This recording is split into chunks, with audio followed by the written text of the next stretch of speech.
Alrighty, welcome back everyone. We just talked about some big time rivalries. So this upcoming weekend, we do have the Cyhawk series going to be incredible up there in Ames this weekend. Baylor against SMU, a little bit lower key, but absolutely one that has a little bit of juice to it. The border war, Kansas and Missouri, cannot wait for that one. And then South Florida, Florida, one of those that will have a little bit of extra juice, especially from the South Florida side, because a lot of those guys wanted to get recruited by Florida and did not. And that's going to have a little bit of juice to it as well. And now we got a number of other games. It's one of those weekends where everyone's going to tell you it's just Michigan and Oklahoma and nothing else. There's plenty of else. I can promise you that. There are so many games that are going to be huge to watch this upcoming weekend.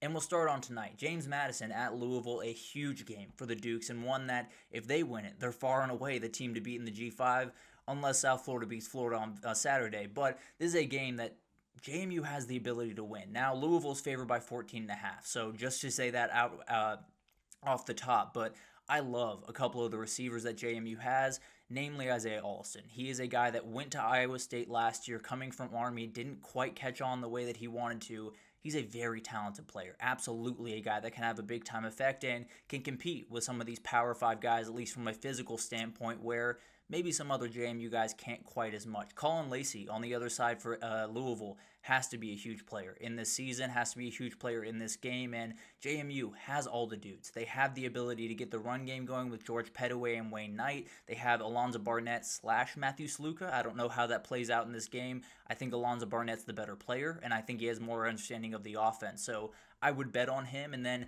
Miller Moss on the other side, getting his first chance in the sunlight to really kind of show his stuff. Maybe it goes really well, and maybe Louisville walks out of this game with all the ability in the world to go win the ACC, go to the CFP, and kind of crash the party of the Florida State, Miami, Clemson kind of triad we have at the top as of right now. I think this one's going to be really fun. I think it's going to go back and forth. We'll talk about JMU a little bit later in the show and my best bets, but I think this one's really fun. I think Louisville wins it 30-21. I think it's going to be a little bit back and forth. I think Louisville's maybe up 23-21 late in this one, and then they find a touchdown to kind of put it on ice, get a little bit more confident, get a little bit more comfortable, but JMU does enough, at the very least, to keep themselves firmly in the mix for the CFP, and then if they run the table in the Sun Belt, we'll see what happens from there. Sun Belt a little bit disrespected in the college football world, but we'll see what happens there. JMU still will be firmly in the mix after the night, if I had to imagine. You got to put up a little bit of a fight, though. If they get blown out, then this one gets a little bit gross for JMU in a hurry. A game in the ACC this upcoming Saturday is Virginia at NC State, a game that probably doesn't jump off the page. Virginia's schedule sets up very nicely. If they're able to win this game, they're in a position where they could lose 2 games and still be firmly in the mix for the ACC. You got to win this one. And it's not an easy game. NC State is favored by 3.5 in this one. Cam Ross, a very talented kid that came over from JMU to Virginia this last offseason. Very talented kid, and absolutely a guy that Chandler Morris is going to be looking for very consistently throughout this game. And then Hollywood Smothers, one of the best names in all of college football and one of the best running backs in all of college football. Very talented kid. Gives CJ Bailey a little bit of a security blanket in the backfield with him. And CJ Bailey is the guy that I'm watching. Cannot wait to see what this guy can do on a little bit bigger of a stage. Not necessarily the massive stage that he wants to be on later in his career, but absolutely a guy that all the athletic ability in the world, can do some really, really special things. If Virginia gives them opening, I really like Chandler Morris. I think he has all the ability to sling the ball around the yard now. Does NC State's defense have something to say about that? They did lose their defensive coordinator, Tony Gibson, this last offseason. They still have a very, very good group. Sean Brown, that edge rusher, that's an absolute nightmare to deal with. A number of great players on the back end. I think it's going to be really interesting to watch this one unfold. I think it's a game that probably doesn't have too much to do with the ACC, but very well could. If one of these teams gets rolling downhill in this game to make some waves, maybe you have a team that's a little bit more of a dark horse in the ACC than we imagine. I think it's going to be NC State. I think CJ Bailey's athleticism is a little bit too much. I think Chandler Morris maybe throws a couple into tight coverage and gives up a couple of picks in this game. I think NC State sneaks out with a win. I don't think it's pretty by any means, but I think they find a way to get it done.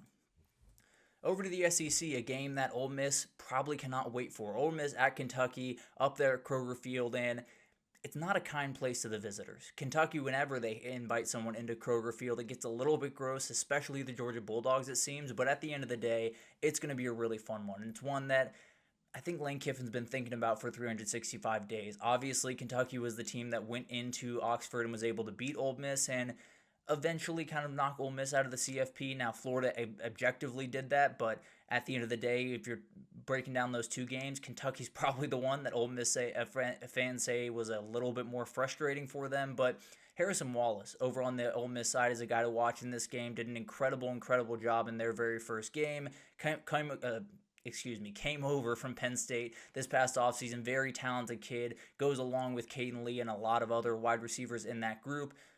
Definitely a guy that's going to have an impact in this game. And then one of my favorite players in the country that no one talks about, Alex Afari Jr., a very hybrid kind of started at safety during his career, went down to linebacker, and has played about as well as anyone on that Kentucky defense. Very talented kid, absolutely someone that is going to have an impact in this game. If you can force it all onto Austin Simmons' shoulders, you're going to have you're going to have a solid chance to win this game. I don't want to say a great chance, but absolutely have a chance to win this one. And then it falls on Alex Afari. It falls on that front seven to slow down the rushing attack of Ole Miss and then put it on the 19-year-old's shoulders. I believe at this point, Austin Simmons, he's already graduated from college, so it's a little bit hard to keep straight, but very talented kid. Cannot wait to see him do what he does. I think it's going to be a game that has a lot of people losing their minds around Austin Simmons. I think there's going to be a lot of talk after this game of, is this the next great quarterback in college football? Will he be the number one pick in 2027? Will he have all the juice going into next season? Is he a Heisman winner this year or next year? It'll be crazy around that kid after this game. I think the young quarterback handles the road environment well enough. I think he makes a couple of big throws, and I think Ole Miss runs away with this one. I think it's 38-20. I think Lane Kiffin wants to run up the score just a little bit. I don't think he'll have the full ability to do it the way that I think he would want to, about 50-0, I think is his ideal score in this game. But I do think Ole Miss will be able to pull away, will be able to make a couple of more plays, and Austin Simmons will be the lead of a lot of college football shows on Monday. Oklahoma State goes on the road to Oregon this upcoming weekend. It's a 29.5 point spread.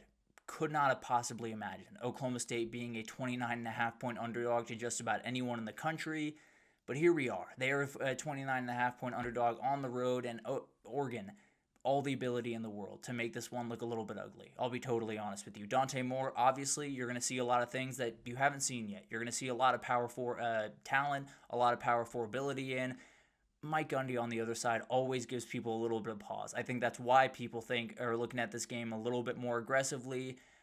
The reality is I don't think it's going to be all that close. I would love to give Oklahoma State all the respect in the world. If they can't run the ball in this game, it's going to get really ugly really fast, and I don't think they have the speed on the outside to keep up with DeCorian Moore and Kyler Casper and all these guys that Oregon has. I think this one gets ugly in a hurry. We rolled through that one because I think it's going to be 45-17. I think Oregon really flexes their muscles. I think they do a lot of great things. I think this one starts ugly. I think it's ugly in the middle. I think it finishes ugly. I think Oregon wins this one very comfortably, 45-17, and continues to move on their way to possibly another CFP berth. Boston College goes on the road to Michigan State, a very interesting game, one that was played last year and was very interesting, but absolutely one that I don't think is circled on a lot of people's calendars this upcoming Saturday. I love the quarterback matchup. Dylan Lonergan against Aiden Childs is two very different players, but two very interesting players to me. Dylan Lonergan, a little bit more of that pocket passer, has mobility, has athletic ability, no doubt about it, but Bill O'Brien passers tend to stay in the pocket. He's very confident doing that. Aiden Childs, one of the best athletes in the entire country. Absolutely a guy that can make some special things happen with his legs. You continue to want him to take that step forward passing the ball, and I tend to believe he's slowly doing that, but obviously in this game it's going to be more important than ever. They're a 4.5 point favorite in this game, so a little bit of a margin here, but that's kind of the home margin in a lot of cases, so I think they would be favored by maybe one on a neutral site. It would be essentially a toss-up on a neutral site in this game. As for playmakers in this one, Nick Marsh on one side for Michigan State, Lewis Bond on the other side for Boston College. Two very underrated players in this country. Nick Marsh, a young player that didn't get the love that Jeremiah Smith or Ryan Williams or even a Ryan Wingo did last year, but probably should have. Lewis Bond, one of the more experienced playmakers on the field, maybe the most experienced playmaker on the field this upcoming weekend. I think it's going to come down to margins. It would be massive for Bill O'Brien to win this game, not necessarily, altering or, they're going to the ACC, they're going to the CFP.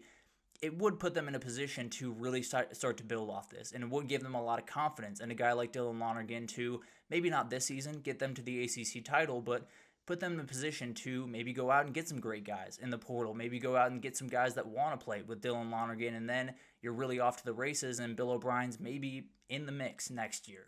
As for Michigan State, I think they might need this one. It's not to say that they're going to CFP if they find a way to win it, but you're staring down at USC, at Nebraska, at Indiana, Michigan, Penn State at home. It's going to be bad. And it's going to be one of those things where if you don't find a way to win these types of games, you're not going to find a way to a bowl game, and then maybe the Jonathan Smith era ends. Now, I don't think it's going to be that aggressive. I don't think it's going to be that bad for Michigan State, but it's absolutely a game that they're going to have to find a way to win. I think they do. 23-21. I think it's going to be a little bit back and forth. I think Aiden Child's legs are just a little bit too much in this game. I think he's able to find a couple of openings, and he's able to run away with this one. I think it's going to be fun, and I think Dylan Lonergan's going to turn some heads in this game, but I'm not going to bet against the athleticism for Aiden Childs. And then finally, the SEC against the ACC. Vanderbilt goes on the road to Virginia Tech this upcoming weekend. VT is favored by about 1.5 in this game. It's been fluctuating quite a bit, so we'll see if that changes before kickoff. But over-under at 47.5. This one's a night game in Blacksburg, which makes me a little bit nervous for Vandy, but at the end of the day, it's going to be a really fun back and forth. Eli Stowers on the Vandy side, probably the best tight end in the entire country. I think there's a lot of other really good players. I don't think there's anyone that does everything the way that this guy does it. And then Aiden Green on the other side made a number of big-time plays against South Carolina, is going to have to in this game as well. Absolutely one of those things where I don't know if Virginia Tech has an outright difference maker at wide receiver. They do have a couple of guys that can make some big-time plays. Aiden Green probably chief among them. So I don't think it's a thing for CFP implications. Now, Diego Pavia would have you believing that if Vanderbilt was able to win this game, but I do think it's one of those things that it's going to be a really fun one. You have Diego Pavia under the lights for his first time this season, trying to back up what he said in the offseason. Virginia Tech coming off a week where they just looked all over the place against South Carolina. Nothing was really rolling for them. They looked a little bit askew, I suppose, in this game, and South Carolina was able to take advantage for a couple of big-time plays. You can't let that happen against this Vanderbilt team. They're too good at running the ball. They're too fundamentally sound that you're not going to find a way back into this game. And then Eli Stowers, we talked about him earlier. South Carolina's tight end Brady Hunt was able to get loose a time or two this past weekend. You can't let that happen to Eli Stowers. If you do, it's going to be 6 going the other way, and you're going to have a really, really hard time finding the way back into this game because I think it's going to be really close, and I think it's going to be down to the wire. I don't think it's going to be a ton of scoring.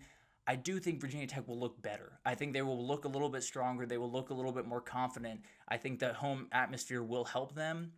I think Vanderbilt returns too many dudes on defense, and I think Diego Pavia is able to make a couple of plays with his legs, not to the same effect of Lenore Sellers, but absolutely find holes like Lenore Sellers did, and Vanderbilt wins this one 24-23. I think it is down to the wire. I think it's very, very intense. I think that line is very, very close to what it's going to be, but I do think Vanderbilt wins this one. I think Diego Pavia has a little bit more juice in him. I think Kyron Jerome makes a couple of mistakes against a relatively veteran group on the back end for Vandy, and Vandy's able to sneak out with a win and probably talk a little bit of crap at the end of this one. But it's a really fun group of games. It's not necessarily ones that hit you over the head. It's not necessarily ones that have that marquee matchup or those big-time quarterbacks coming into the season.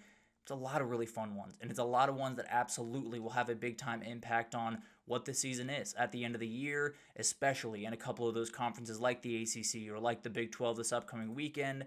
They're going to get transformed this weekend, and I think with a couple of them, you might just have some blowouts. Oregon, Oklahoma State, and Ole Miss, Kentucky, probably chief among those. But let's take our last break here. When we come back, we just got some superlatives. Game of the week, underrated game of the week, some quarterback battles, some really fun stuff to talk about right after this, so stick with us.